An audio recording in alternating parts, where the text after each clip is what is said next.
বরিশালে প্রতিদিন নতুন নতুন ডেঙ্গু আক্রান্ত রোগী ভর্তি হচ্ছে বিভিন্ন হাসপাতালে। এডিস মশার দৌরাত্মে গত কয়েক মাসে ৫৯ জনের প্রাণ গেছে। শঙ্কিত রয়েছে রোগী ও স্বজনরা। বিশেষজ্ঞরা বলছেন ডেঙ্গু প্রতিরোধে সমন্বিত উদ্যোগ প্রয়োজন। গত ৬ দিন ধরে ডেঙ্গুতে আক্রান্ত সন্তান নিয়ে হাসপাতালে আছেন নাজমা বেগম। জ্বর, বমির সঙ্গে প্লাটিলেট কমে যাওয়ায় শঙ্কিত তিনি।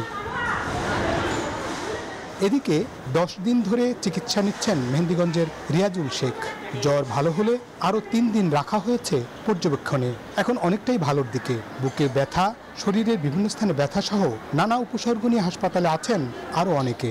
ডেঙ্গু হয়েছে আজকে ৬ দিন, কিন্তু পরশুদিন ভর্তি করাইছি, প্লাটিনে কমছে। পরশুদিন হলে ৮৫,০০০, কালকে হয়েছে ৬০,০০০। গায়ে শরীরে অনেক ব্যথা এবং প্রত্যেক হাঁটুতে, ঘাড়ে, মাথায়, পিঠে। আমার এই পর্যন্ত প্রায় ১০ দিনের মতো, ১০ দিনের বেশি হয়ে গেছে।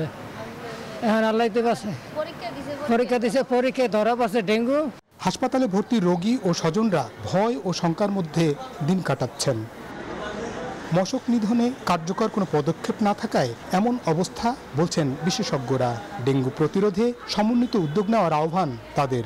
প্রতিরোধের জন্য বিভিন্ন যে প্রতিরোধমূলক যে বার্তা সেগুলো পৌঁছে দেয়, কিন্তু এটাকে যদি নির্মূল বা কন্ট্রোলে আনতে হয় তাহলে আমাদের সকল জনগণকে অংশগ্রহণ খুব জরুরি।